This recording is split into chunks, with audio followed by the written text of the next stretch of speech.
m'appelait Julien. Je l'aime bien, il m'aime bien. Quand j'arrive comme ça dans une manifestation, la première chose que les enfants font, c'est de venir vers mon site. C'est important parce que finalement, rentrer en contact avec les animaux, c'est une façon aussi de rentrer en contact avec son environnement. Elle leur explique en mettant dans un pot en verre un petit peu de crème et ensuite il faut secouer 10 minutes. Le beurre, c'est l'étape suivante après la chantilly. Quand on fait de la chantilly, si on rate notre chantilly, c'est du beurre qu'on fait. Tu te prends un morceau de pain, le couteau, et si tu veux, tu peux goûter. C'est bon.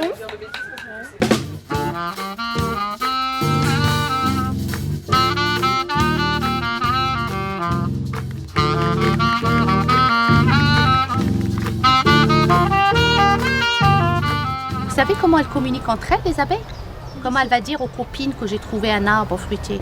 En dansant. Quand elle danse en rang, ça veut dire la source de nectar est à moins de 100 mètres. Quand elle danse en 8, c'est la source de nectar est plus de 100 mètres. Durant nos ateliers, on fait déguster le miel aux enfants, on fait des ateliers bougies, des ateliers masques, des coloriages. Je leur explique que l'abeille, elle n'est pas agressive par nature. Donc, si on voit une abeille tourner autour de nous, il faut juste s'éloigner doucement et on ne va pas être piqué.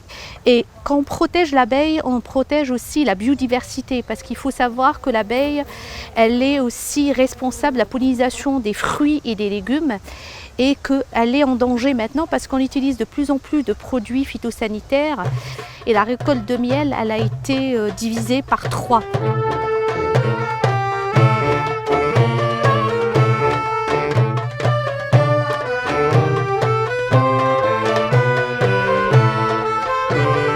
C'est un abri, mais un gigantesque abri.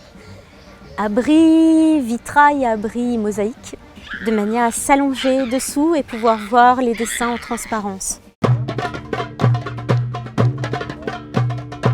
me plaît bien.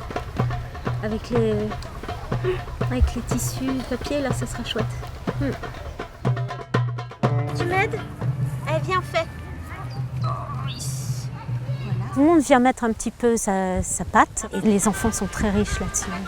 Finalement, quand on les pose devant quelque chose et qu'on leur demande d'y réfléchir, ils sont très rapides.